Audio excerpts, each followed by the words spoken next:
தமிழ்நாட்டுல இந்த ஒரு நியூஸை அடிக்கடி கேள்விப்பட்டிருப்போம். சென்னை விமான நிலையத்திற்கு கடத்தி வரப்பட்ட தங்கம். XRY எத்தனை கிராம் வேணாலும் இருக்கலாம். சுங்க வரித்துறையினர் பறிமுதல் செஞ்சாங்க அப்படிங்கிற நியூஸை நம்ம அடிக்கடி கேள்விப்பட்டிருப்போம். அயன் படம் பார்த்தப்போ நமக்கு எல்லாமே ஷாக்கா இருந்துச்சு. அதாவது சூர்யா வந்து ஃபாரின்ல இருந்து இத மாதிரி டைமண்ட் கடத்திட்டு வரப்போ, ஓ இப்படிலாம் கடத்திட்டு வர முடியுமா அப்படின்னு ஒரு பெரிய ஆச்சரியத்தோட பார்த்தோம். பட் அந்த படத்தை பார்த்துட்டு நிறைய பேர் வந்து நான் கஸ்டம் ஆபீசரா ஆக போறேன் அப்படின்னு போனவங்களாம் நிறைய பேர் உண்டு. பட் நிஜத்துல வந்து அதை விட டெக்னிக்கலா நம்ம கேட்கிறப்பவே அவ்வளவு இன்ட்ரெஸ்டிங்கா இருக்கு. ஓ இப்படிலாம் ஒரு விஷயத்த செய்ய முடியுமா, இத மாதிரிலாம் கடத்தி எடுத்துட்டு வர முடியுமா அப்படிங்கிற மாதிரி நிறைய விஷயங்கள் வந்து இப்போ சென்னை ஏர்போர்ட்லயே நடந்துட்டு இருக்கு. நான் ரீசெண்டா கேள்விப்பட்ட ஒரு விஷயம் என்னன்னா, எனக்கு பார்த்துட்டு அந்த விஷயத்த பார்த்தப்போ ஓ இந்த அளவுக்கு திங்க் பண்ணி ஒரு விஷயத்த இங்க இருந்து கடத்திட்டு வராங்களா அப்படின்னு இருந்தது. அதாவது கோல்ட வந்து ஒரு தின்னான ஒயர் மாதிரி, அதாவது நம்ம ஒயருக்குள்ள எல்லாம் பார்த்தோம்னா காப்பர் இருக்கும்ல, ரொம்ப சின்ன சின்ன சின்ன லைனா இருக்கும்ல, அதே மாதிரி மெலிசா லென்த்தா ஆக்கிட்டு அதை வந்து நம்ம டிராவல் பேக்ல வந்து மேல வந்து ஃபோல்ட் ஆகக்கூடாது அப்படிங்கிறதுக்காக பிளாஸ்டிக்ல வந்து ஒரு ரவுண்டா இருக்கும், சில பேக்ல பார்த்துருப்போம். அதை வந்து ரிமூவ் பண்ணிட்டு அதுக்குள்ள இந்த தின் அந்த கம்பியை வச்சு சுத்தி சுத்தி சுத்தி சுத்தி அதை திரும்ப ஸ்டிச் பண்ணிட்டு நார்மல் டிராவல் பேக் மாதிரியே எடுத்துட்டு வந்திருக்காங்க. ஸோ இந்த விஷயம் பார்த்தப்போ எனக்கு ரொம்ப ஷாக்கா இருந்தது. ஆனாலும் எப்படி எடுத்துட்டு வந்தாலும், எப்படி மறைச்சு எடுத்துட்டு வந்தாலும் கஸ்டம்ஸ் ஆபீசர் அதை பிடிச்சிடுறாங்க அப்படிங்கிறது தான் உண்மை. ஆனா இப்போ என்ன நடந்திருக்கு அப்படின்னா, இவ்வளவு கஸ்டம் ஆபீசர்ஸையும் ஏமாத்தி லாஸ்ட் ஒரு 2 monthsல மட்டும் ஒரு டீம் 267 கிலோ தங்கத்தை கடத்திருக்காங்க. 267 கிலோ யோசிச்சு பாருங்க. ஒரு 1/4 டன்னுன்னு சொல்லலாம். ஒரு 4-5 பேர் சேர்ந்து அவ்வளவு கோல்ட தூக்க முடியாது. அவ்வளவு கோல்ட கடைசி 2 மாசத்துல மட்டும் ஒரு டீம் வந்து கடத்திட்டு வந்திருக்காங்க.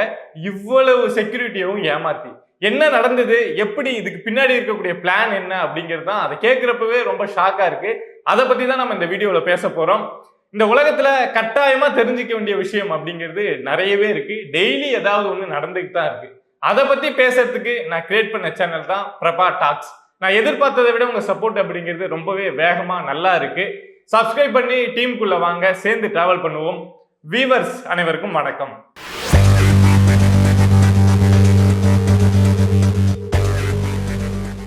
இந்த ஸ்டோரியில முக்கியமான 3 பேரை பத்தி இன்ட்ரோ கொடுத்துட்றேன். ஃபர்ஸ்ட் நபர் ஏர்போர்ட்ல அசோசியேட் ஜெனரல் மேனேஜரா இருக்கக்கூடிய செல்வ நாயகம். அடுத்த பர்சன் யாருன்னு பார்த்தோம்னா ஏர்போர்ட்ல கிஃப்ட் ஷாப் வச்சிருக்கக்கூடிய சபீர் அலி அப்படிங்கிறவர். இன்னொரு பர்சன் பிருத்திவி. இவங்க 3 பேர் தான் இதுல மாஸ்டர் மைண்டா இருந்திருக்காங்க அப்படின்னு இப்போ கஸ்டம்ஸ் வந்து வெளியில சொல்லியிருக்காங்க. இந்த சபீர் அலி அப்படிங்கிறவர் ஒரு யூடியூபர். ஒரு 2 மாசத்துக்கு முன்னாடி தான் ஏர்போர்ட்ல வந்து கிஃப்ட் ஷாப் ஓபன் பண்ண போறேன் அப்படின்னு 2 மாசத்துக்கு முன்னாடி தான் ஓபன் பண்ணியிருக்காரு.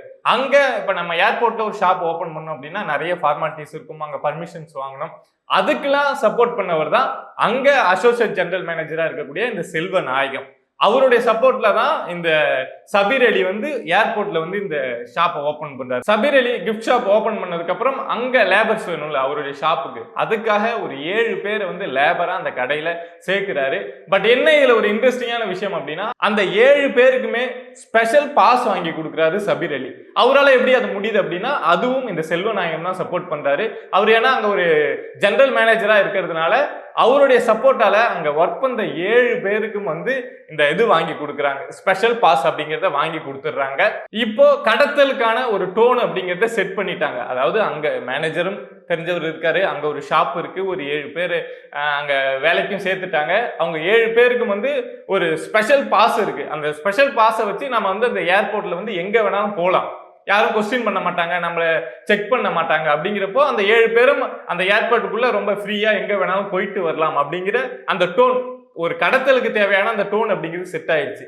அடுத்த விஷயம் என்னன்னா, கோல்டு இங்கேருந்து வரணும், அது இங்கேருந்து இங்க வெளியில போகணும். அப்படி இதுக்கான பிளான், இதுக்கான மேனேஜ்மெண்ட் பார்த்துக்கிட்டவர் தான் இந்த பிருத்திவி. இவங்க 3 பேர் தான் இதுல முக்கிய புள்ளியா இருந்திருக்காங்க.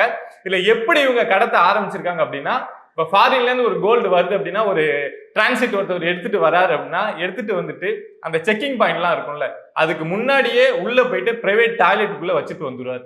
பிரைவேட் டாய்லெட்ல வச்சுட்டு அவர் வெளியில வந்துட்டு இந்த கிஃப்ட் ஷாப்புக்கு போய் இந்த சபீர் அலி கிட்ட வந்து இந்த இடத்த இருக்கு அப்படின்னு சொல்லிட்டு போயிடுவாரு. அவங்களுடைய டியூட்டி முடிஞ்சிருச்சு. இதை இவங்க என்ன பண்ணுவாங்க அப்படின்னா, அந்த லேபர்கிட்ட சொல்லி இந்த இடத்த இந்த டாய்லெட்ல வந்து இந்த இடத்த இருக்கு கோல்டு போய் எடுத்துட்டு வாங்க அப்படின்னு சொல்லுவாங்க. ஸோ அவங்களுக்கு தான் ஆல்ரெடி ஸ்பெஷல் பாஸ் இருக்குல்ல, அவங்க அப்படியே போவாங்க, எந்த செக்கிங்கும் இருக்காது. அந்த கோல்டை எடுத்துட்டு வந்து ஷாப்புக்கு வருவாங்க. அதுக்கப்புறம் அது எங்கெங்க போகணுமோ பிரிஞ்சு போயிடும். இதுக்கு அந்த பிரிஞ்சு போகிறது அந்த வேலையெல்லாம் பார்த்துக்கிட்ட ஒரு முக்கிய நபர் தான் இந்த பிருத்வி. லாஸ்ட் 2 மந்த்தா ரொம்ப கண்டினியூஸா இந்த விஷயம் அப்படிங்கிறது நடந்துகிட்டே இருந்திருக்கு. ஏன்னா தொடர்ச்சியா நடக்கல அப்படின்னா இத்தனை கேஜி கோல்டை வந்து கண்டிப்பா கடத்திருக்க முடியாது. 267 கேஜி அப்படின்னு சொல்றாங்க. அதோட ஒர்த் மட்டுமே 167 crore சொல்றாங்க.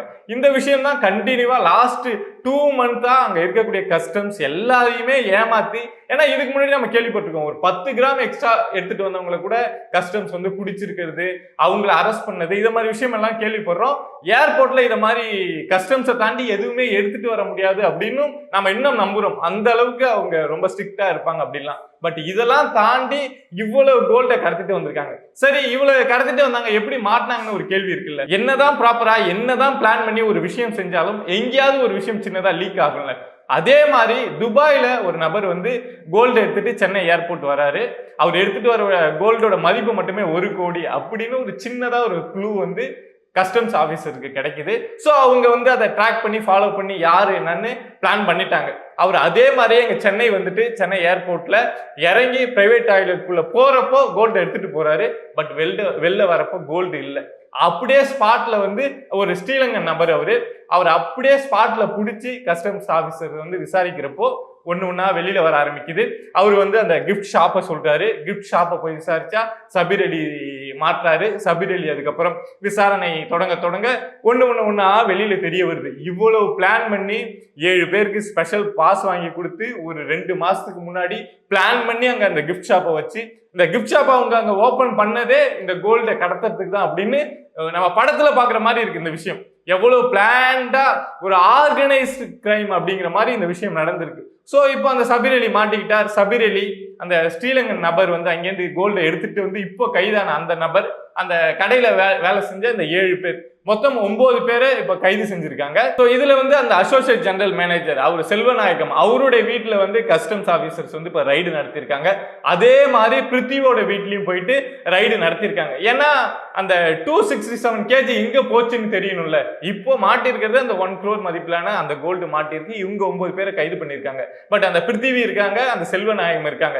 பட் அந்த கோல்டு எங்க போச்சு, அவங்க 2 பேருக்கும் இதுல எந்த அளவுக்கு இன்வால்வ் இருக்கு அப்படின்னு தெரிஞ்சதுக்கு அப்புறம் தான் அவங்கள கைது பண்ண முடியும். சோ அவங்களுடைய வீட்டுல ரைடு அப்படிங்கறத நடத்திருக்காங்க. இதை கேட்கறதுக்கே ரொம்ப ஷாக்கா இருக்கு. இத மாதிரி ஒரு ஸ்டோரியை வந்து நம்ம ரீசெண்டா எங்கேயுமே இவ்வளவு கோல்டை வந்து பிளான் பண்ணி ஒரு 2 மாசத்துல ஒரு டீம் வந்து கடத்திருக்காங்க அப்படின்னு நம்ம இதுக்கு முன்னாடி கேட்டிருக்கவே மாட்டோம். பட் பண்ணிருக்காங்க. ஜெனரலா வெளிநாட்டுல இருந்து நம்ம கோல்டு எடுத்துட்டு வரணும், லீகலா எடுத்துட்டு வரணும் அப்படின்னா 2 ப்ரொசீஜர் தான். ஒன்னு வந்து நம்ம கஸ்டம் டியூட்டி வந்து கட்டி இருக்கணும். இன்னொன்னு வந்து அந்த நம்ம எடுத்துட்டு வர கோல்டுக்கான டாக்குமெண்ட் இருக்கணும். இது ரெண்டும் இருந்தா நம்ம நார்மலா எடுத்துட்டு வரலாம். பட் இதுல அங்கங்க நிறைய ரெஸ்ட்ரிக்ஷன் வச்சிருப்பாங்க. என்ன அப்படின்னா, நம்ம ஃப்ரீயா அதை எடுத்துட்டு வரணும், எந்த கஸ்டம் டியூட்டியும் கட்டாம எடுத்துட்டு வரணும்னா இத்தனை கிராம்குள்ள இருக்கணும்.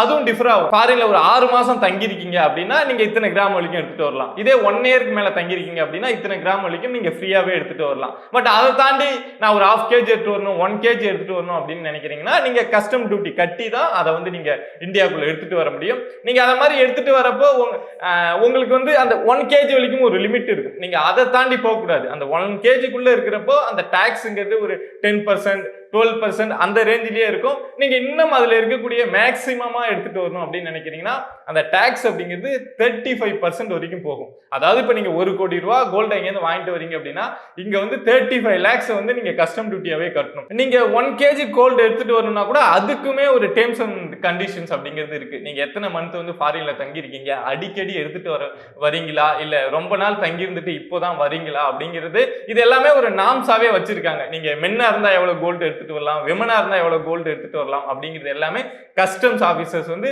ஒரு ரூல்ஸ் அண்ட் ரெகுலேஷனா காலங்காலமா ஃபாலோ பண்ற ஒரு விஷயம். பட் இப்போ நான் சொன்னேன்ல, இப்போ 1 கோடி ரூபாய்க்கு எடுத்துட்டு வரோம் அப்படின்னா நம்ம அடிக்கடி எடுத்துட்டு வரோம் அப்படின்னா ஒரு 35 lakhs வரைக்கும் நம்ம டாக்ஸ் கட்டுற மாதிரி இருக்கும்னு. பட் அதை செய்யக்கூடாது அப்படிங்கிறது தான் இந்த கோல்டை வந்து இதை மாதிரி கடத்துறது அப்படிங்கிறது ஸ்டார்ட் பண்றாங்க. இன்னொரு விஷயம் என்னன்னா, அந்த கோல்டை வந்து அங்க ப்ராப்பரா வாங்கியிருந்தாங்க அப்படின்னா டாக்குமெண்ட் இருக்கும். பட் அங்கேயும் ப்ராப்பரா வாங்காம அங்கேயும் ஏதாவது வேற வழியில அந்த கோல்டு வந்திருக்கு அப்படின்னா இங்க டாக்குமெண்ட்டும் இருக்காது.